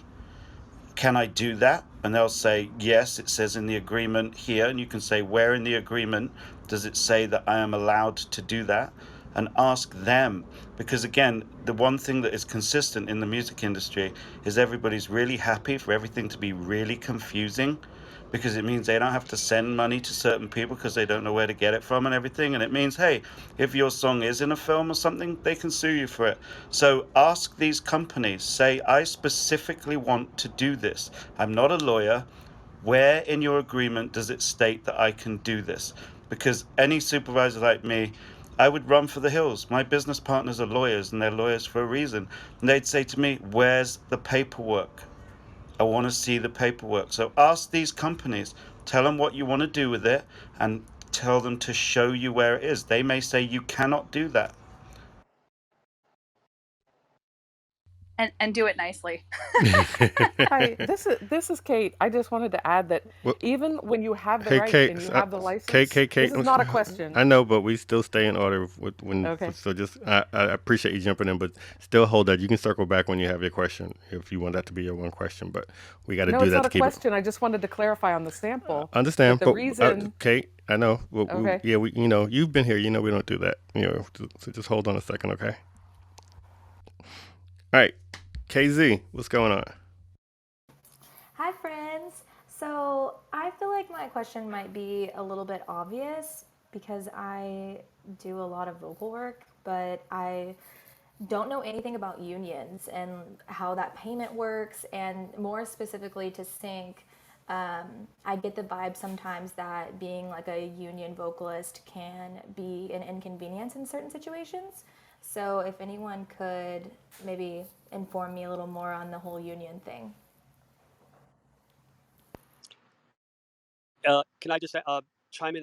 What kind of gigs are you talking about? Are you talking about for commercials or for record dates? What specifically are you referring to? So unions were brought up earlier. I can't remember exactly the context, but for example, like sometimes I will be doing like a sync for maybe a TV show or something, and so let's go with that scenario if we're talking for TV. I can help on this one. If you are a union vocalist like I am, and I make a song and I just license it to a film or television, they don't owe me if I'm licensing, keyword being licensing, they don't owe me a SAG payment or a union payment, and it doesn't matter. I can make as many songs as I want on my own records or other people's records and use that as much as I want. That is starting to evolve, so nobody jump and down my throat on that one. But they are trying to change the laws around that or the rules around that with SAG. They're not quite there yet.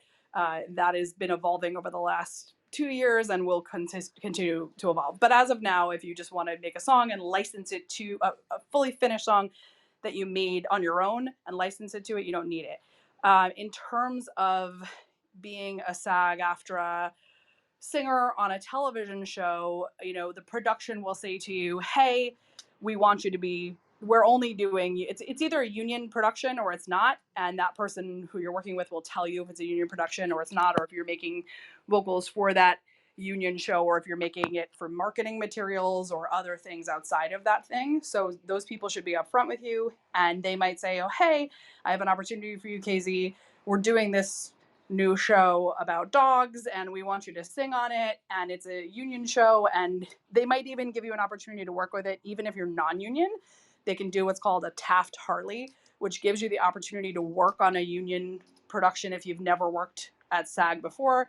You could do that, I think, up to 2 times, and it gives you like a window of time, like a 30-day window every time you do it, to do as many gigs as you can within that window before they'll say, forget it, you're working too much on union jobs. You have to, it's called a must join. It's like a force to join the union at that point. And at that point, you'd be asked to pay your dues, pay the initiation fee, pay your dues. But at that point, it'd be worth it to do it. Where it can benefit you sometimes to not be union is there are still plenty of gigs, as you know, because you work on a lot of them, where they don't want union vocals. There are a lot of companies, especially brands and things like that, that are not SAG signatories that cannot hire union vocalists. In advertising, they often do offshore vocals in Europe and other places because they don't want to deal with it. So if you're a non-union singer and you're a very good one, sometimes that can also work to your benefit. We hire both all the time, as you know, because we've hired you. So I would say that's probably, does that kind of answer your question? I think so. I think I was mostly confused about how that payment works, because there have been times that I've done like a work for hire vocal and people are like, yeah, but you can still get paid like through the union. And I'm like, what? Like if I do work for hire, I pretty much just forget about it forever. No, if you do a work for hire union vocal, if it's union and it's work for hire and they own your vocal, so like I sang on a DreamWorks show, they own my vocal, it is a work for hire, but I got a SAG payment for, you're going to get a session fee payment. And then every time that show airs, there's a couple of pennies that go into my pocket every time that show goes, and you get checks for life, if the show is kind of going on. So you can do a work for hire and be union. Most gigantic companies like the Disneys and the DreamWorks and the Nickelodeons and Universals are work for hire in that regard for your vocals, and you can still get a SAG union fee. You can also do non-union work for hire stuff where that company would pay you directly, and that's it. Once they hire you for that work for hire, they pay you once and that's it. And I don't blame you for being confused, because for a very long time in the industry, work for hire really means everything belongs to the production and you have no rights and don't expect any other payments otherwise. What they do now is kind of like clawbacks, where they'll say, hey, this is going to be a work for hire, but we're going to allow you to keep your writer share, and we're also going to maybe allow you to keep your SAG union payments or things like that. So they'll make it a work for hire, but they'll do clawbacks with allowing certain rights. So moral of the story, always read your contracts carefully, know who you're, kind of working for. And the only person who can give you union payments or union, kind of back end are SAG signatories. So ask them if you're unsure. If I could quickly add, if you're a singer in a commercial, you'll get called either by the composer or the music company or a contractor. You'll come in, you'll sing, you'll do a solo, you'll do a group, you'll do multi-tracking. At the end of the session, you'll fill out your W-9, you'll give it to the contractor or to the producer, and you'll be paid generally within 30 days your initial session fee. And then depending on how lucky you are and how much the commercial gets played, if it's a tied commercial, get played all the time, you'll get money during the course of the year. and it can be quite lucrative. Very cool. All right, let's go on to Rachel. Oh, we're not going to do a full reset, but I will just say if you just have been in the room in the last 30 minutes that this is Control Camp. We are doing a Sync 101, Ask Us Anything. Can any questions you have about sync licensing and making music for film, TV, etc. If you want to know more about us, you can click on the greenhouse at the top of your screen where it says Control Camp, and it looks like a greenhouse icon. Make sure you're following the club, and you can go to controlcamp.com, CTRLcamp.com, for more information. All right, and that takes us to Rachel. How you doing, Rachel? You got a sync question? Yes, thank you so much, everybody. So great to see my old friends. Feels like old friends. Good to see you. Yeah, good to see you all. So, I'm sure other people in the room are in this situation where we have a production team that's creating multiple genres. So, we have multiple artist names. And so I have, established my LLC as a music house because I have all the other stuff, live shows, etc. Kind of lumping everything into one business. But as far as sync, in your experience, do you think it's smarter to have separate websites, web presence, let's say social media, a website for each of these artist names? Or can I have something like, Wave Squad Music House, and then all the artists, all the music that we're creating under our production team in that one spot? What do you think is more palatable for the scene right now? Anybody on stage want to speak to that? One artist or group of artists which have, group of creators that have multiple artists or artist names, kind of different brands. So I'll try to attempt to answer this. I can kind of empathize with having multiple different aliases, and also some of the challenges that can come around that, because especially if you're branding each one and you're like your face is kind of the the front end for each of them, then it can get a little tricky of how to segment those things out. I think it might kind of depend on some of the overall goals with the bands that you're creating. Like, are they, have they been erected to kind of serve the purpose of sync, and the artist side of it is not um, as much of a priority, but it's just good to at least have some kind of presence on it. Or is the goal to really scale out this artist brand as far as you can? And then on the other side, with kind of the music house strategy, if the music house is kind of a an end goal, housing them underneath one umbrella, at least on the front end, I think it kind of matters too if um, if each band maybe has, if they're nuanced enough where, in the case where if all the bands are you as the front woman, then, and if those are the only bands, if you have a kind of website that um, only displays those bands and they're all you, then that could, I think maybe that could be a little, I won't say confusing, but it might, you know, raise an eyebrow, like, oh, okay, it seems like she's kind of the main driving force behind it. It could be helpful to have to push the music in, or the music house in, when there's probably a little bit more representation, and a more diversity behind it. Um, but that's just kind of my thoughts and my attempt. I don't know if anybody has some other thoughts, but that is a really good question, because I've had to kind of figure out um, how much energy to kind of put towards each brand, that I establish, because each one, has its own unique nuances, and, kind of curates to a different audience. And also, I've had some people find out that, hey, you're also, this person, and you are Diraj as well. Is that a mistake? Or, like, people thought I had somebody made a fake account before. So yeah, I think it is a really important question. So I'm curious to hear if anybody else has any other thoughts. That was good. Hopefully that was helpful, Rachel. Yeah, thank you so much. Cool. All right, Zephyr. Hey, I appreciate you, Zephyr, for asking your question and then going back and raising your hand and coming back. That was a lot of patience. I appreciate you doing that. No problem. I appreciate y'all for answering these and taking these questions. Um, so this one's not going to be as cool as the Q sheet question. It's probably a generic question you guys get all the time, so forgive me. Steph spoke earlier about like keeping independence if you can, and I have a group of friends that I work with. We're considering joining forces as a production team. Between the three of us, we've had 20 plus placements probably over the last decade or so, mostly film and TV, but they've all come organically, like people reaching out to us, or we had a friend who was the music supervisor, and we want to become more proactive, but we're not sure what approach to take. Like we joined Taxi and we haven't liked anything that we've seen. Everything seems to want all of the publishing and be exclusive, and we've never had to give that up in the past. I say all of that to say I think we'd like to do a more organic approach. And I know most of you don't take unsolicited material. And I definitely don't want to be the annoying guy in your DM. Can y'all advise on like next steps that we could take to begin networking and earning trust with supervisors like yourself? I want to speak really quickly to one thing to clarify.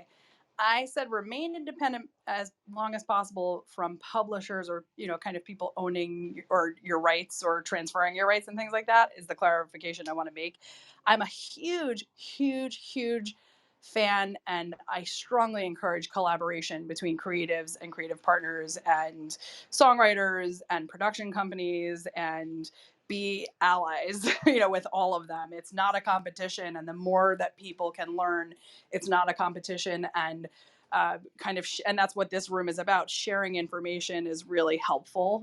Obviously mind your NDAs and things like that, but the more popular you can, the more collaborators you can work with, that's how you're going to start to get those organic growth. So, and I think, guys, correct me if I'm wrong, there is something on our site from earlier rooms that we did about the kind of steps that you can take to get your DMs opened and things like that. I'm actually a fan. I don't mind the DM thing. It's just about being polite, and what I like to say, just being a human. Just building relationships with people organically. And it sounds like you're already on the steps to do that. But I'd actually love to hear from Andy and Lauren in terms of how you guys like to be approached with, especially on the unsolicited music front, and what's the easiest for you. Well, I like to receive music when I ask for it, because I'm generally too busy to just review, a playlist or some tunes, when I'm in the middle of, several projects. Sometimes I try to, but, people have reached out to me on LinkedIn or IG, and, it can happen that way. It's just a question of how busy I am personally when I have the bandwidth to check something out and give some feedback, which I try to do if I'm listening to something. I think it's very difficult to. I mean, we do get so many emails from people, and I get an email from somebody that I want to get back to, and then I can't remember their name, and I can't Google it and find it, and I feel really bad. But it's so difficult when you get so many emails to know, where to start with people. My favorite method is going to what I call boutique sync companies, okay? And these are companies who curate music, they have really good taste in music, and they pull together artists. Now, the problem for people is that they often want a 2-year deal. Now, the reason they want a 2-year deal is because they're taking you to the market and they want to build up they want to let all of these people they're getting briefs from know that they're working with this great new artist that they love, and they're going to have them for a while. So, come back to us if you want them later. The other reason I like them is if I need songs, I usually have to pitch about 10 songs. I mean, some supervisors probably don't do it this way, but I'll probably pitch 10 songs to a director for a scene, which means I probably have to listen to 150. I would rather go to 5 trusted pitching houses because they will send me probably 20 to 30 tracks each than me going to 150 musicians, right? Because organizationally and time-wise, I just can't do that. Now, if I go to my trusted people, I'll be thinking, oh, I need hip hop. I'm going to go to these 6, right? I know they're going to send me great hip hop, okay? And I'm going to, I'm going to get quality music. And I know that probably 60% of what they send, I'm going to end up pitching, okay? So if you, I can't emphasize enough, you'll be scared of the 2-year deal, you'll be scared of the 50%, but in reality, there's safety in numbers, right?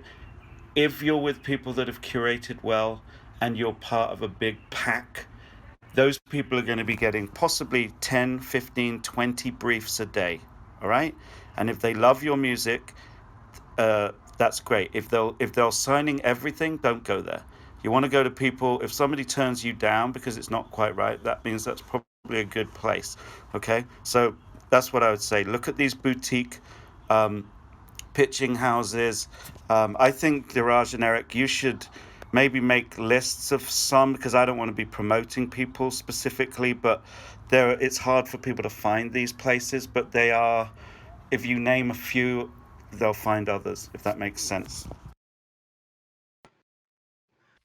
Very, very good insight. Very good. Hope that helps, Seifer.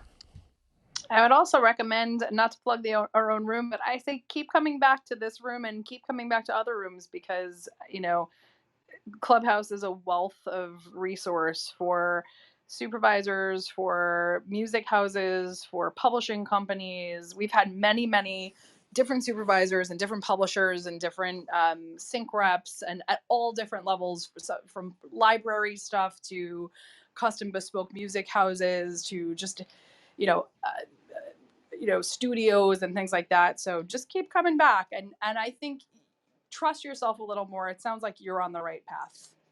And can I just add one other thing? If you do, because all supervisors are humans, we don't want to be rude to people, we don't want to let people down, right? If you do hit up a music supervisor, do a bit of homework. If you find my email, I'm going to think, that's interesting, they found my email, because I haven't broadcast it, and there's a bit of respect for that straight away.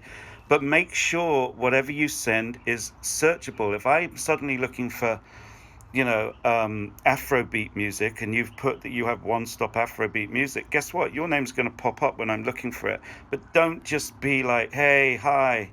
Somebody sent me an email the other day going, hey, Alex, I really love your work, blah, blah, blah. And I read it to my daughters, and I said, what's wrong with this email? Well, they got my name wrong within 2 seconds.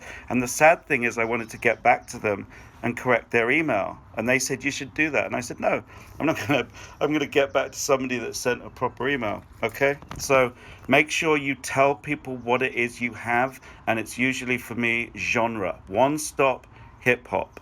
One-stop Afrobeat.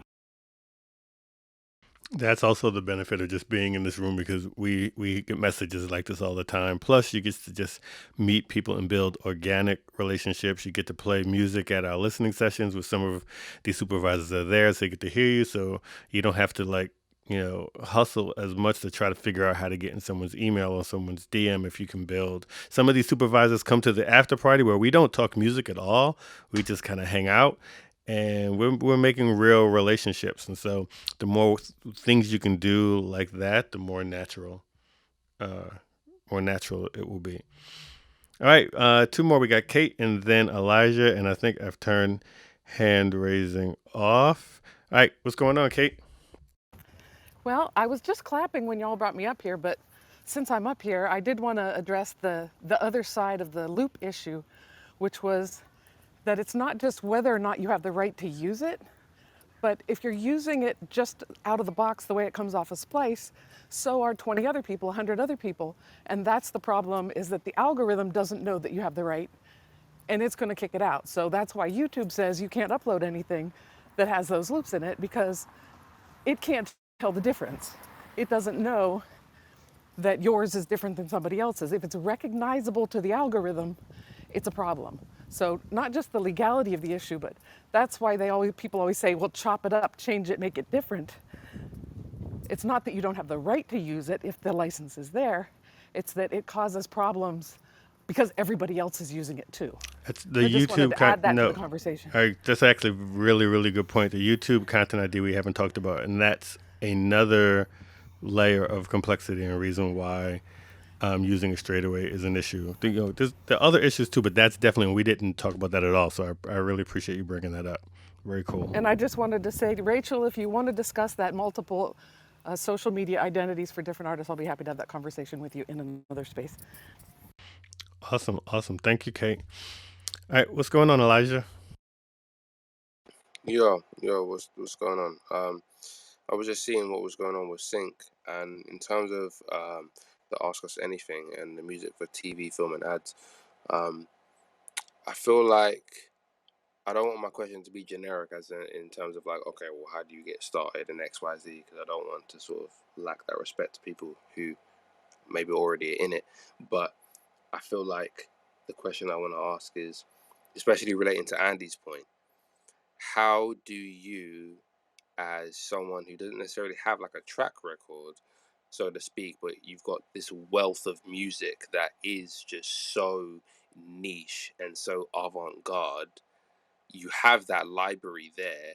How do you go about getting that into maybe production library music or film for sync, music for sync? Because I've heard a lot of people say that, listen, sync 15 years ago is easier to get into, and now it's not so easy, etc., etc. And I don't listen to naysayers, but I wanted to get a real perspective from you lot on here. So Yeah, I would appreciate that. I mean, well, let me first say this is, we labeled it the Sync 101 room because there's no basic question. So, we try to do this at least once a month where we are, it's all questions and all questions welcome. So that being said, because this is, you're probably the last question. So we're right at the end of the 2 hours. I'm going to, and I'm taking it, this is your first time in the room, right? This is the first time that you come across Control in Camp? this room in particular, I've been in other rooms with the same type Cool. of this room. Yeah, Cool, man. Well, we appreciate you being here. So, thanks for having me. this whole community, there's a couple of things that I think that could help. One, if you just lock in with us every week, we're having these conversations, and as you notice, it's conversations with, like right now, there are, besides the three of us who are moderators, there's like 2 composers are on the stage who are doing this full time, and there are 3 different supervisors / execs on the stage, and so you've got this. We're doing this every week, providing like content and questions, so you can learn what's going on. Wouldn't say that it's harder now than earlier, but what you need for now. So there's, on our website, we have this document that's called 4 ways to get placement. So if you go to controlcamp.com, there is a document called 4 ways to get placement. That's kind of like the Sync 101 document. How do we even start?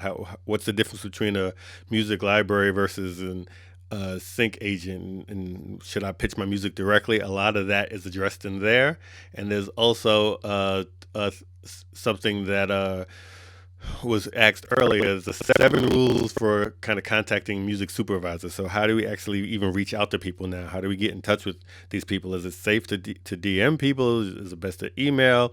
But if you stick around here, we do things like on Saturdays where you can just kind of play your music. So if you've got this avant-garde cool sound, you could come on this Saturday. You can go to the website right now and put one of those songs in there.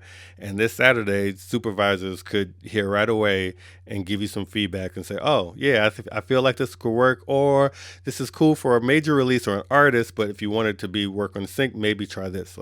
So some of it is just exposing your music to the people who actually need it in film, and then getting that feedback. So I encourage you to just hang in with us, come back every Wednesday, and then come on some Saturdays and play some music. I will. I'll lock that in for this Saturday, and I've just followed the room as well, and I've followed a couple of people in here as well. So I appreciate that. Cool, so Elijah. much. Appreciate you. We really appreciate you being here, Elijah. And I want to piggyback off of what Eric is saying. And just, this is not to toot our own horn, but I have to say, one of the greatest things about Control Camp for me personally so far is the writers and composers and musicians that we've been able to snag off of here for real work, which has been amazing, including Eric and Daraj themselves, Herman, KZ, Ivan. All of them have gotten paid gigs out of the room, at least from us. And I'm sure there are other stories of them doing it with other people and connecting with other people. So not just this room, but I still say use Clubhouse as a resource. And I checked out your page.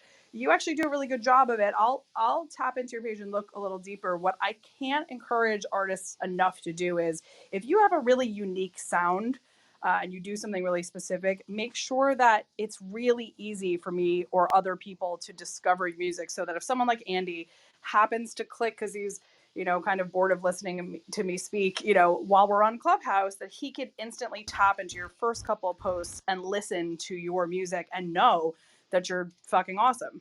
So just make sure you have that really lined up and make it super easy. Absolutely. And Thank you. Elijah. No, Yeah, I mean, just looking at the genres you do, that fascinates me already because I love kind of world music, and often it's, again, hard to get trap that's easy to clear, and it's hard to get so and so. Is your music vocaled, or is it instrumental, sort of beatsy type of score stuff? I started a composition course, so I'm soon going to be arranging and composing for video game music and stuff. But right now, I've got a couple of artists lined up for some top line, because I realized the necessity for a top line, even though I make very instrumental music. It's kind of avant-garde, but no, definitely, like, I have a varied mix of top line stuff and instrumental stuff that sort of moves people through the motion. And I'm an addict to opportunity, so 100% Steph, like, I'm always on here in Clubhouse and in these rooms, like, picking the brains of people who are definitely more experienced and definitely, like, more inclined to share that knowledge. And yeah, I just appreciate everyone about sort of just giving that. But would you say the majority of your stuff then is instrumental? Like 90% of it at the moment is instrumental? I would say it's instrumental, yes, because I'm a firm believer on the idea of, I'm a producer, not a beat maker. So, like, I make songs for people to listen to from start to finish, and then they'll replay after that. So you have to use the instruments to do that, rather than have a vocal on the top guide you through the story. It's more about how the instruments and the interaction between that tells us. Okay, but how do you think those are going to work in shows, for example? Because the only reason I'm asking you so specifically is, um, often if there are just instrumental tracks, the composer's going to deal with that, right? It's very rare that I'm licensing sort of underscore and things for film. Whereas if you have trap songs or Afrobeat songs or whatever it is with vocals on it, I'm much more likely to be able to license a song with a vocal. We may need the instrumental too, but I'm just asking you, what is your vision of how you would get these placed? Okay, no, you're 100% right. I know myself as a producer, and I'm guessing a lot of other musicians that are in the same sort of spot, that we make music for the actual sense of making music, but for it to get placed, you need to have that guidance. So, like I said, I'm with a couple of Canadian artists and other artists that are available to me to give me top lines, whether or not that's an R&B vocal, that's a trap vocal, whether or not, like Steph said, you know, you can't just take stuff off of Splice and just use it, or off of Arcade and just use it. You need to chop it up. You need to actually, reverse it, granular synthesize it, make it your own. So that's largely what I do. I make something out of nothing, and that's with top lines as well. So I have a of ours. Yeah, so I'll just interject. I think that's cool. I encourage you to just keep coming back here, Elijah, and let's build in with the community, and you'll find that we got I think a lot of what you're looking for you could find here, both in terms of learning and just kind of growing all together. So stick in and lock in with us. Eric, could I just say one other thing? I know you're trying to wrap up this room. I would just say to people, if you and Elijah, I'm really keen to hear your stuff, so hit me up via Twitter, all right? I would say, if you want to place your music in something, think about where it could go and how it would be used. I mean, what TV shows are you thinking that your music's going to go in? Because I talk to so many people, and it's like, what shows do you watch? I don't watch any. Okay, so why do you think that this music you're making is relevant for placement? It might be relevant for a massive #1 international hit record, which would make it suitable for placement, obviously. But have a think about it, because if you're trying to do underscore, that's used mainly in reality TV shows, and it's very specific and it's very generic. It's not very cool. Okay, so have a good think about where you think your music could be placed if you're thinking that it's very syncable, if that makes sense, without being harsh. I'm not trying to be harsh. Write music you love. That's the first step. Yeah, and this room is all about learning, right? So I think one good, powerful lesson, I think somebody mentioned, I can't remember who mentioned it at the top. It was awesome talking about when the Durango, kind of conference and learning how to do your 1 minute pitch and your elevator pitch.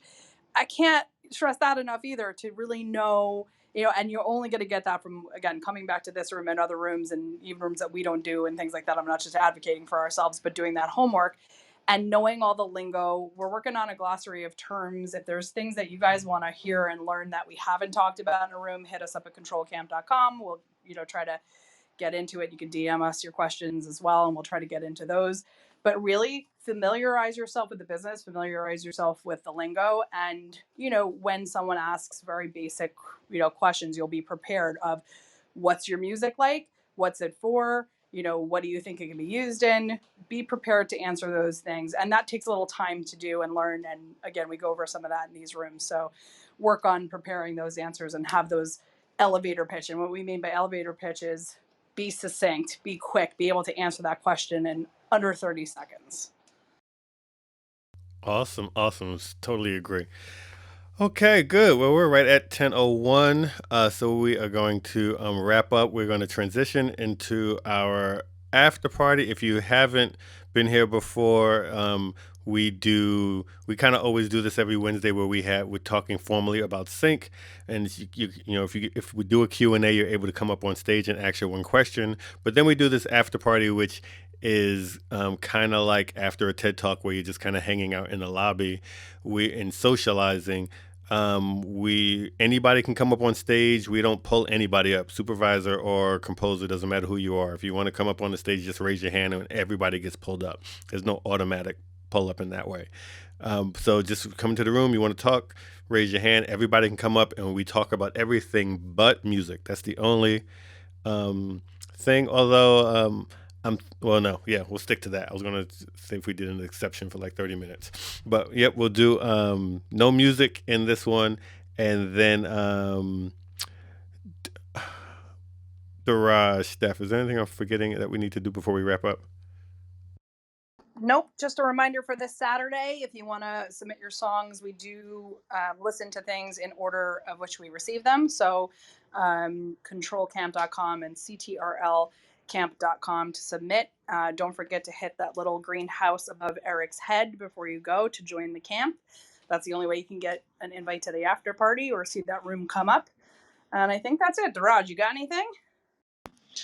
The only thing I'll point out is that as soon as Andy said hit me up on Twitter, a bird went off. I heard a bunch of tweets in the background.